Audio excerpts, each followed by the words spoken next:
Okay, here's something for you. Former special counsel Jack Smith testified in front of the House Judiciary Committee yesterday, and he told them that he has the goods that prove Trump broke the law. Watch. After leaving office in January of 21, President Trump illegally kept classified documents at his Mar-a-Lago social club and repeatedly tried to obstruct justice to conceal his continued retention of those documents. Highly sensitive national security information was held in a ballroom and a bathroom. If asked whether to prosecute a former president based on the same facts today, I would do so regardless of whether that president was a Democrat or a Republican. I have seen how the rule of law can erode. My fear is that we have seen the rule of law function in our country for so long that many of us have come to take it for granted. Now, Trump has always denied wrongdoing, of course, and weighed in during his testimony by tweeting that Jack Smith was decimated before Congress. Do you think he was decimated before Congress? Is Smith's testimony going to have any impact? I mean, if he's saying that he has the goods on the guy and that he broke the law, that he was hoarding classified documents, and et cetera, why isn't Trump in jail is what I want to know. Because he won the election and 75 million people still voted for him despite these facts. I mean, I hate to say it, we had the facts. If no one is above the law, and even if he did win the election, why isn't he in jail? But the DOJ policy is such that you cannot indict or prosecute a sitting president. And when did that happen? It's been DOJ policy for a long time, and I've said this before. I really do believe that the reason that Donald Trump ran for the office of presidency again is because he wanted to avoid going to jail. Yeah. That's Nixon, what I think. because right.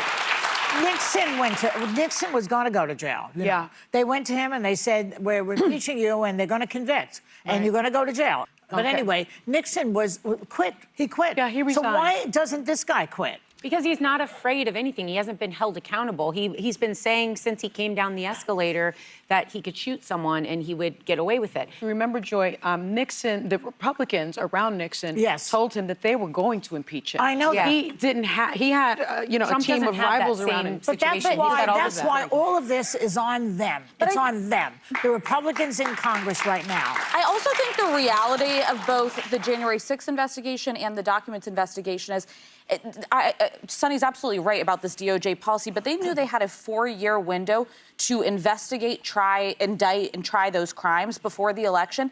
And frankly, it was a missed opportunity and a disservice to the public, in my view, that those were not adjudicated before the election. Yeah. Once he won, it was game over, and many of us were saying that at the time. I get you want to do a thorough investigation. I get these are wide-ranging, in the case of January 6th, conspiracies that can take years to dig into, but it basically put it in the public's court to decide, be judge, jury, and executioner in this case, not executioner.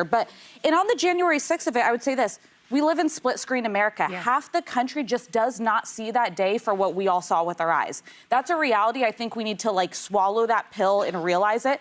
We live in a diversified media economy. They see it. They deny it. We live in a very different... I can give you a very specific example if you want it. There was all over right-wing media, got tens of millions of impressions, this DOJ investigation that showed that over 200 FBI agents were in the crowd that day. The right took that to mean those were FBI agitators and they were the ones who stoked the mob. If you actually clicked and read the DOJ evidence behind that, it showed that they were sent in response to the mob. But we don't live in the same fact economy. People have just decided they're going to believe what their partisan instincts tell them to. And it's scary. Look, I was watching the testimony live. And remember, Republicans right now control Congress. So the mere fact that they agreed to this hearing and they scheduled it is because they control it and they control the narrative. They coordinated to make Jack Smith look weak and feckless, put all sorts of roadblocks in front of him. To me, this entire testimony and the hearing has been upsetting because the bottom line is Donald Trump got indicted for many very serious crimes.